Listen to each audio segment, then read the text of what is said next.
Hello, welcome to another Elden Ring Nightreign tips and guide video of making the game easier for you. Okay, that's all I'm trying to do. I'm not trying to complete the game. I'm just making it easier so that maybe sometimes there might be things that you don't quite understand, especially if you're new.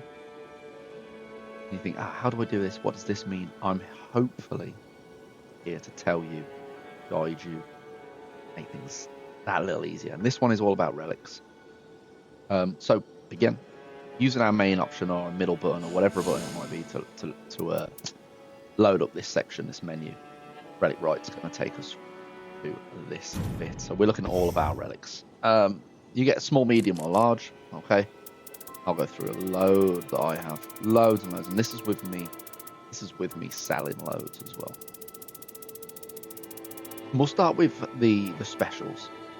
And what you do get with each character is you get, whilst completing the remembrances, you get like a special relic that goes. It doesn't only go for that person, but obviously, if it says their name on it, so this one's a scholar relic here.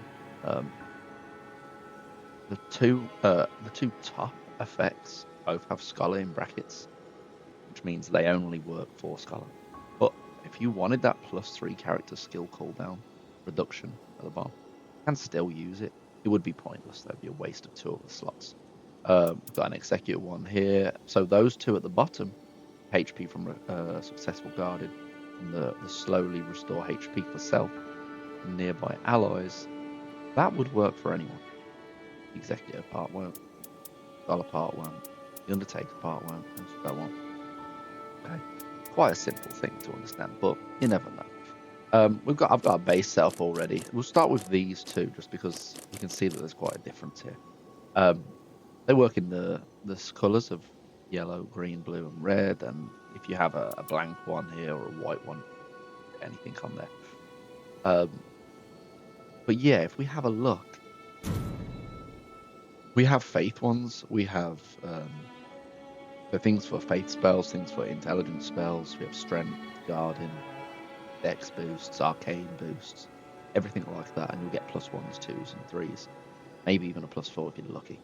Um, you get negated damage. So we got holy damage negation up there. So anything that's holy that's attacking you, it won't hurt as much. It won't be as strong against you. Okay. Um, and you can pick up other things throughout the game as well. Other like different effects that will help you in your weapons. These are just your starting relics that give you a big help throughout the game. Now, when you first start, you only get one if you manage to beat the tutorial boss. Then you have to finish a game, finish a night. It doesn't matter if you die or survive. You'll always get some relics. You can buy some, which we'll have a look in a second. But let's have a look.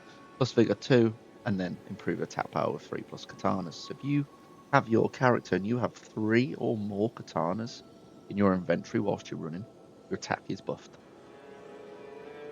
They are very good. You can find something like that. So for if I was an executor right now, that would be really good. Even for Duchess, to be honest, it would be okay. Buffs your power. Lightning Grease, starting armaments. But what we're going to do here is if we click, now on my button, it's the left analog stick. If I do that, I get this little filtered menu up here. We can change it to large only, medium only, small only. I usually go to large and see what's there. And then we get to choose an effect, so we can really minimize what we want. And again, so I just spoke about the attack power that will give you their character skills and all my arts. They like your special moves, your attributes. So just buff in all those things I spoke about. Maybe +2 on dex or +2 on intelligence or something like that. We got our actions. So doing something gives you some sort of effect, and some of them link together. So, for example, there is a relic for Dreglord, who's one of the final bosses. And if you get attack power up with a Scarlet Rot afflicted below, and he gives you like a Scarlet Rot kind of weapon, You got double the amount of power there. So really good things to use. Starting skills, great to change. Imbuing it with different affinity attack powers, so you could have starting armament deals poison. So straight away your starting weapon gonna deal poison damage. Really handy. And then you've got your skills as well. Okay, skills, which is your spells and your skills. Obviously, they're separate. It's different items that you will join the knight already having in your inventory. More pouch is really good. Stone sword keys, for example. And just have a little go through them. If you want to get character specific, highlight one. So we are Iron Eye, I think, at the moment. So let's have a look at what he has. We've got our Holy here, which is a special. Another special. Now, a couple of them are involved with your ultimate art charge, which is really handy. If I just have a look at my there, I've actually already got it on my Iron Eye one. As you can see there's like a little bit of a kind of looks like a sand timer in the left hand side of this box. At the top it says Iron Eye art charge activation adds poison effect. That means if I hold my special move down, my ultimate art, I hold it down and allow it to just finish by itself, it will also add a poison effect. It will poison the enemy most of the time. Okay. There's also +1 on your character skill use, which is really good. There's also an effect where you can, I can just find it for him. Really good. Character skill inflicts heavy poison damage on poisoned enemies. Character skill is different to your ultimate art. That's your kind of secondary. It appears more, you can use it more as your character skill. That's like a little slice through to mark an enemy. Now, if the enemy is poisoned with Iron Eye, it inflicts heavy poison damage. So it's really good. It's an extra bit of damage. Poison blast sort of effect to the enemy. Really good. So have a look through them. Use the effect generator, like the filter, to really get yourself something that fits perfectly with your build. Sometimes you might just have to deal with whatever you have until you build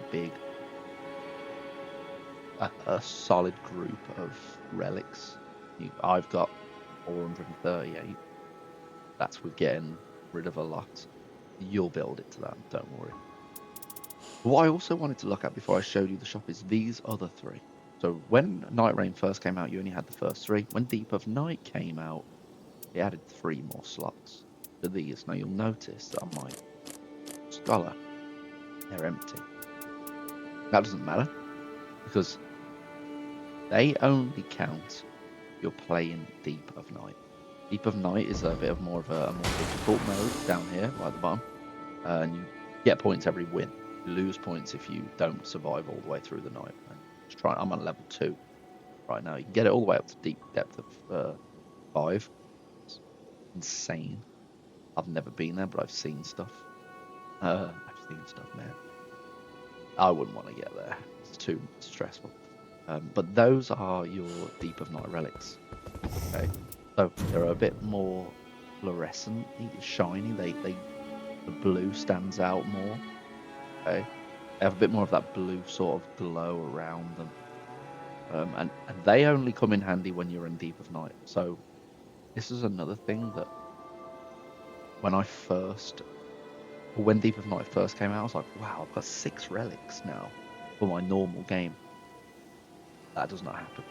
But no matter what you have here, okay, no matter what you have, if I just go to what? I didn't know the garden has one. We'll just go on here.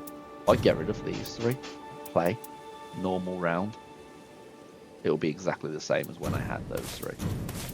That's not going to make a difference at all. They won't affect the game at all. You're not running Deep of Night, so just bear that in mind. Okay, don't spend all the time thinking, oh, I've got 3 extra relics here I can use in my normal play against Holster. Won't work. Okay, they don't come into effect. So just a little bit about relics. If you go to the Small Jar Bazaar, which we can run to. He sells your chalices, okay, or goblets, yeah. Your grails, your cups, okay, all these things. You can see there, look, this grail gives you 6 red slots. This one's 6 blue slots, or 3 blue slots if you just pure blue. Okay, you have character specifics. So we've got Undertaker, Scholar, Raider. Really, really handy to just buy. And then also we've got our relics down here as well. I haven't brought them all because these are mediums, and by the time I'd actually come to buy them, I'd already mostly got everything I needed. I brought these early doors. I would recommend that you buy some early doors. Sacred Blade's important for holy damage, and then you've got some randoms as well. But also, if we go out to the collector signboard, you get a little bit later, you get some more. Again, I haven't brought them all. Okay, I haven't brought them all on here. I could just buy them. I spend my coins on outfits, optimization. Same with these here. Same with these. Okay, loads to go through. And again, if you haven't, by the time these had all come out, the collector signboard, which was like part of a little bit later, let's say, before the Everdark started coming out, I already had hundreds and hundreds of relics, so I haven't really needed to buy any. Okay, so that's all about relics. That's everything you need to know. Pick the ones that you think fit best. You might need to come and get a goblet or a chalice. These ones are very handy. I would definitely get these. Once you beat the Deep of Night enemy boss, you get this. Okay. So yeah, that's all about your relics, really. It's not much else to go by. You'll pick and choose as you go through the game. You'll figure out what's best for you. You'll figure out what you do and don't like. What you might prefer starting with. You might always change your weapon, so add in starting a physical attack on beginning weapon or standard weapon, whatever you want to call it. You might think, oh, I'm not going to use it. I can pick up a weapon straight away. Imbue starting weapon with poison. You might think, I don't really want to do that because I want to change the weapon I use. So you don't always have to do that. The starting ailments, though, or affinities, are really good when you're trying to fight a boss for the first time. Choose the Sacred Blade, the Tricephalos, or Holy Bow.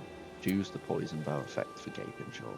Get your Fire Bow, or your Lightning Ash of War, just in case you don't find anything. It will make everything feel a little bit nicer if you need to. You can upgrade, so on, and just make that weapon as good as you can. But yeah, that's all about relics. Everyone's stacked out. You get some really good ones. You'll sell loads. You'll get some you think at first, like, oh wow, this is amazing. And then you'll get some even better, and you're like, I've got to get rid of that one now. And you'll keep changing, Okay, so keep an eye on the relics. If you need any more help with the relics, maybe a little bit more understanding about what does this mean, or how good is this compared to this, drop it in the comments. If you like what I'm talking about here, just like it, view it, subscribe. Okay, thanks for watching. Hopefully that relic guide will give you a little bit more. See you soon.